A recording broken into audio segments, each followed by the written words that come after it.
It's Monday, February 23rd. In the headlines, Jamaica Defense Force pledges crime fighting and infrastructural support at high-level national security meeting. In business news, we have your usual market updates.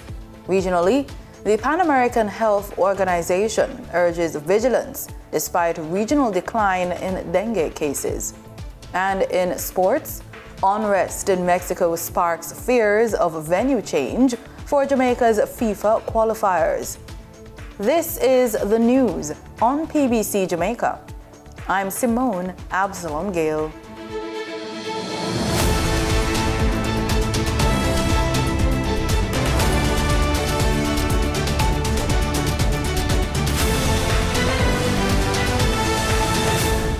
Acting Chief of Defense Staff of the Jamaica Defense Force, Brigadier Ian Clark, says the JDF will continue to secure the country's border, partner with security forces to fight crime, and play its part in national infrastructure.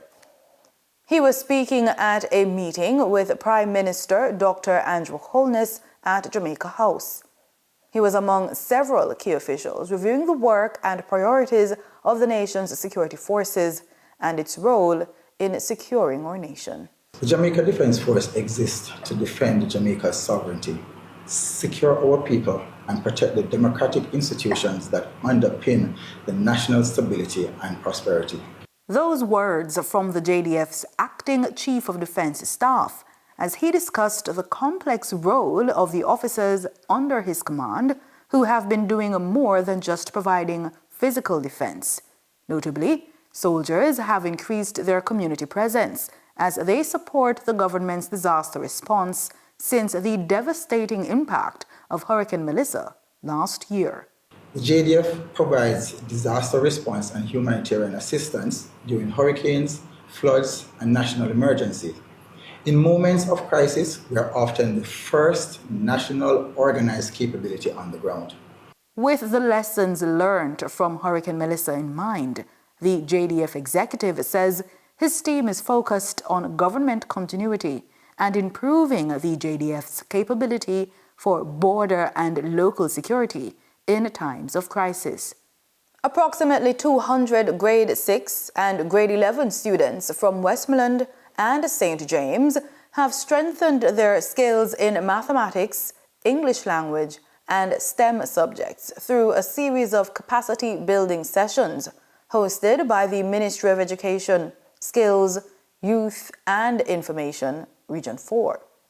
These sessions, held at the Maud MacLeod High School on February 19, form part of a regional strategy to improve student achievement, boost exam readiness, and rebuild confidence following recent disruptions to teaching and learning.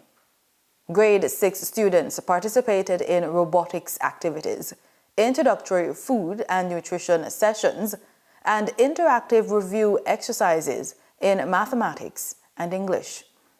Grade 11 students from Maud MacLeod High, Grange Hill High, and Maldon High engaged in targeted academic sessions and a career forum, highlighting emerging opportunities. Classrooms in Jamaica are going beyond textbooks and chalkboards, a new balanced approach to literacy, combining traditional skills and digital learning, is already showing signs of stronger outcomes for students. Here's part 2 of this informative feature. The literacy drive is just as strong at Franklin Town Primary School, where students start their day with reading exercises designed to sharpen their focus for learning. What you will see is a parallel between the two areas of literacy, the traditional and the digital. So there is always something for everybody, right? So we can pick up a book, you will see the children picking up books to read, you will see them looking at cards, and you will also see them using devices to access these same activities. Students also get an opportunity to focus exclusively on literacy for an hour each day. We put aside to teach our students explicitly about the reading, all the skills that they would need to grow. So we had that put away, we put on our activities, and the students seem to have responded very well. And it's a mixed approach. We incorporated digital as well as the traditional. Now, the phonemes speaks about the sounds that the students would make and the letters that they would combine to give them a word. All right, so today we'll be looking at a lesson, a short A phonics lesson, which is the C for consonant, the V for vowel, and the C for consonant words. Now we do a little practice around here. We just warm up to get the sounds of the letter A. So we'd ask them what they are doing, and the child is taking a nap. Then sat. So we're just trying to get the sound out. So this is where the child would speak. So then now they would just look at this just to make the sounds. So when they see the letter A, they would say A, N, R, D, T, M, K, Sh, S. With the school's intervention plan, literacy rates have jumped from 36 to 56%. It works, and this year we're looking for even greater gains. The literacy push does not end in the classroom. Parents are seen as vital partners in the effort to build lifelong readers. Parents can assist with literacy by giving their child a device, one that will be monitored, and the activities curated, the apps that they use curated properly. So they pick those apps, whether it is for phonics, for comprehension, for reading, and outside of that, promote this literacy in your home by doing your reading, calling them to read. By blending home support with school-based strategies, the literacy movement aims to produce students who are not only functional in language, but also equipped to thrive in a world where traditional and digital literacy go hand in hand. The message from Jesse Rapal and Franklin Town is clear. Literacy in Jamaica is evolving. It's no longer confined to books or solely to devices, but lies in the careful balance between both.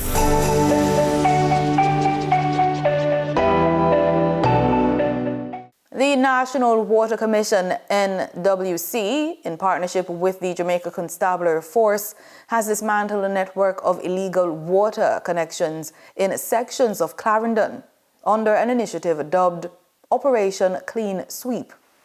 The operation, carried out in the communities of Palmetto Pen and Cross Pen, resulted in the removal of 260 feet of 1 inch and 300 feet of 3/4 inch polyethylene flex pipes, along with 20 lengths of PVC pipes. According to the NWC, the unauthorized connections had been affecting water distribution in the Palmetto Pen network, leading to service disruptions for paying customers. The Commission says it is taking a firm stance against illegal connections, noting that the practice undermines revenue collection and compromises service quality.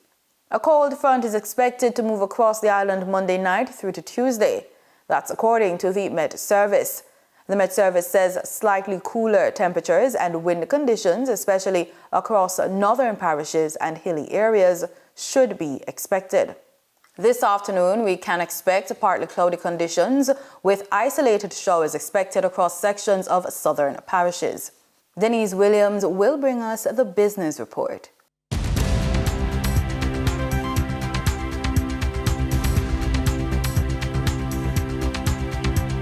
Welcome to today's business report. I'm Denise Williams, bringing you the developments shaping markets, capital access, and decision making across Jamaica and the region. Let's get into the stories that matter. NCB Financial Group Chairman Michael Lee Chin, speaking at the AGM held at the Jamaica Peace Hotel, noted that the future of the financial group is in efficiency, governance, and customer experience. Lee Chin stated that that's the only way NCB can be sustainable long-term and continue to be relevant to customers and society. Recently, the financial group paid $94 million to pay down part of a larger debt to AIC bondholders, and also at the AGM declared a dividend of 50 cents, that is 50 Jamaican cents, to be paid out in March. Another highlight of the recently concluded annual general meeting, Lee Chin addressed multiple issues facing the financial group. These include the restrictive nature of the asset tax, and that he will continue as chairman and head of the group, and that capital for the group is the top priority. So too is creating wealth, with banking and insurance viewed as commodities to that end. And he also pointed a finger at the clandestine and devious actors that have engaged in stock manipulation of NCB shares. Lead broker NCB Capital Markets Limited advised that the Woodcats International Limited IPO and offer for sale closed ahead of schedule after being oversubscribed by 22.48%, surpassing a $750 million Jamaican dollar target. Due to strong investor demand, NCB Capital Markets Limited has advised that the offer closed early on February 11 instead of its original closing date. Woodcats will now submit its application to the JSE Listing Committee for junior market admission. The general public pool being oversubscribed will see applicants receiving the first 25,000 shares applied for, and then approximately 67.66% of the balance in excess of 25,000 shares. I quote, "The strong investor support of our IPO has been very encouraging," said Peter Douglas, General Manager of Woodcats International. And he continues, "It's a real vote of confidence in the work that we do and the direction we're heading. The funds raised will give us the room to modernize the way we operate, strengthen the systems behind our most in-demand products, and bring new ideas to life. It also enables us to step more confidently into at least 2 new Caribbean markets by the end of 2026. We thank investors for their confidence in the company, and we're looking forward to growing alongside our shareholders and continuing to deliver value to our partners," end quote. For the trading period of February 20, 2026, the most actively traded securities were Kentire Holdings Jamaica Limited with 5,459,894 units, representing 20.70% of market sales activities. Trans-Jamaican Highway Limited Jamaican dollar shares with 4,307,054 units, representing 16.33% of market sales activity. Wigton Energy Limited shares with 2,851,788 units, representing 10.81% of market sales activities. Investor activity remained concentrated in transportation, banking, and finance plays, signaling continued interest in dividend-producing and strategic assets. Turning to the foreign exchange market, based on Bank of Jamaica data for February 20, 2026, Forex traders recorded significant activity with strong demand across major currencies. In the US dollar, trading margins reflected steady liquidity, with the US selling at $156.74 and buying at $155.36. The Canadian dollar had moderate gains supported by $7.15 transaction spreads. The Canadian dollar sold for $109.50 and was bought for $116.65. For the British pound, there was continued volatility, offering short-term trading opportunities of 82 cents in profits for the bank. The British pound sold for $210.98 and was bought for $210.16. These movements underscore the importance of cash flow timing and currency awareness for businesses managing import costs, debt servicing, or overseas exposure.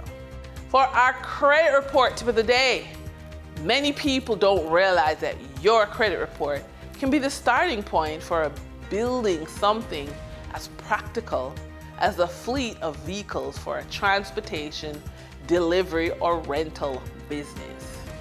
Begin by reviewing your report to understand how lenders see your payment history, balances, and overall reliability. From there, outline your business plan, how the vehicles will earn income, expected cash flow, and how many units you plan to finance. When you approach financial institutions, they are usually looking for steady repayment habits, manageable existing debt, and some level of equity or deposit, and a clear plan showing the vehicle's revenue generation. When your credit story and business vision align, financing a fleet becomes much more achievable. And that's today's business report. I'm Denise Williams, bringing clarity to capital, markets, and strategy. Until next time, stay informed, stay intentional, and keep building forward. See you soon.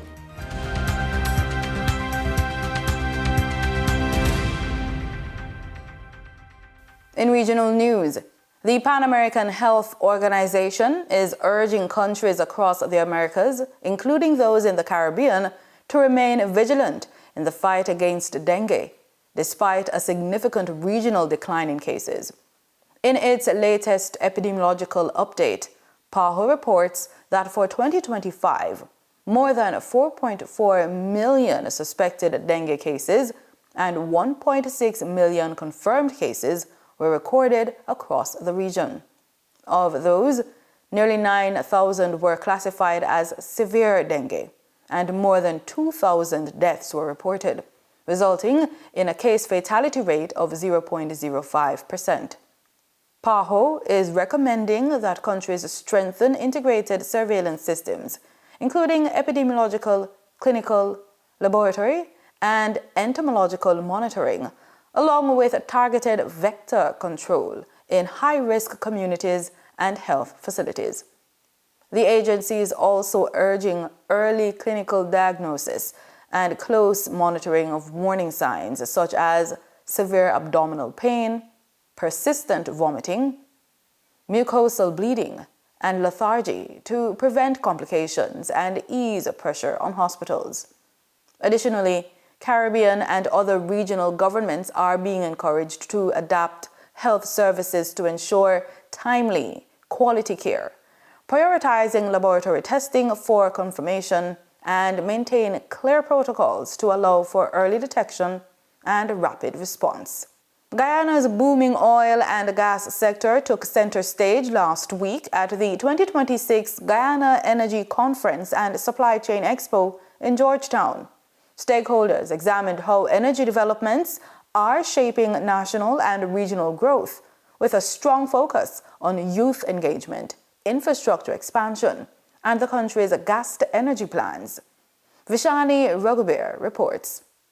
Over the past week, stakeholders gathered here at the Marriott Hotel in Kingston, Georgetown, for the 2026 edition of the Guyana Energy Conference and Supply Chain Expo. The conversations that unfolded here were varied. They focus on developments in Guyana's oil and gas sector, developments which have made the country a hotspot globally. They also focus on how regional development can be supported by what's happening here in Guyana. Now on Friday, the conference ended with a huge focus on Guyanese youth. Those young persons were given the opportunity to speak directly to the country's Minister of Natural Resources, Vikram Bharat. After a candid presentation, he took some of their questions. Is there a plan in place that you're at liberty to share any details of at this time to ensure that the development or the investment back into Guyana is not just concentrated on a specific area, like let's say, for instance, Region 4? Not saying that development hasn't happened elsewhere. Any developed country, I'm sure you travel too. When you go to these countries, you see these nice flyover, these nice bridges across the river, these nice 8-lane highway. We want to have that too. Why shouldn't we have that in our country? The education, which is critical. Today, you can go to the University of Guyana, you don't have to pay. You can sign up for Gold Scholarship, you don't have to pay. Right? You can go to any technical institute, you don't have to pay. Right? So that is where the revenue is going. We have opened recently, President Ali has opened recently about 6 new hospitals. One in Borbies, one in Region 6, one in Region 5, one in Enmore, one in Diamond, one in Region 3, one in Region 2. So these are all new healthcare facilities that have opened. And we are building specialized hospital in New Amsterdam and in Ogle right now too. So we are building out the healthcare, education, infrastructure, while we are developing the social welfare of our people too. What the young people were exposed to today was a snapshot of what unfolded over the past several days here at the conference. There were key discussions on what's happening right here in Guyana to help propel the country forward. One such discussion was talks over the country's natural gas future. That is, using the natural gas resources found offshore to power the country. Of course, the Wales Gas to Energy project has been under development and should come on stream by the end of this year. A phase 2 of that project is set to unfold shortly, and the government is already looking at a second gas project altogether in the ancient county of Berbice. The head of Guyana's Gas to Energy Task Force, Winston Brassington, gave an update on what's happening in phase 1 of the Wales Gas to Energy project and also spoke about what phase 2 could look like. So we're doubling from 300 megawatts of combined cycle power with gas to 600. And we expect construction of that to start this year because we need the additional power ASAP. Beyond the conversations that unfolded here directly on oil and gas, there was also a huge focus on sustainable development. Of course, Guyana is a world leader in the environment sphere, and the country's environmental credentials were touted here at the conference. We have always had the vision, and President Jagdeo expressed this in 2009. Now, in his capacity as Vice President, he has always made the case that he started to verbalize and to share with international and global audiences, that we need to look at development in terms of a long-term trajectory. And what we've been able to do in Guyana is to show how we could take that long-term vision and invest in people on the ground right away. And one of the main successes of the program on climate finance has been the investment of climate finance revenue within 252 indigenous villages in Guyana, whereby those indigenous villages identify their development priorities, and those priorities are financed from carbon credits revenues.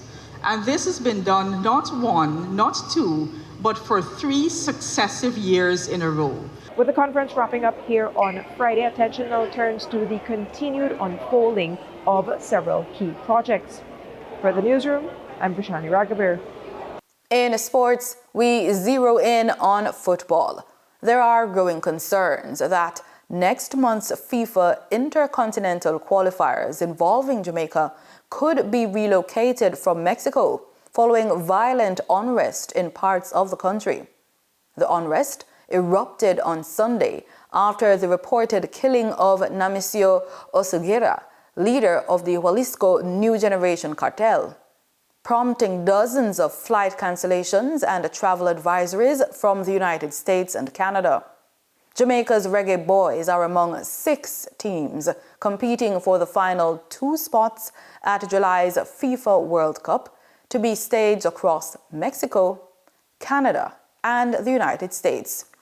The mini-tournament is scheduled for March 23 to March 31 at the Estadio Akron in Guadalajara and Estadio BBVA in Monterrey. Jamaica are set to face Oceania representatives New Caledonia on March 26 at the Estadio Akron. However, sources in Mexico say preliminary discussions have begun about possibly relocating the match amid security concerns. In more football news, sports is often heralded as a powerful movement for peace. The inaugural Jamaica Peace Cup, supported by HWPL, is more than just football. It's a step towards unity, harmony, and a peaceful future for Jamaica. Marlon Samuels has more. Community members and organizations promoting peace supported the inaugural Jamaica Peace Cup held at the Breezy Castle Sports Complex in downtown Kingston.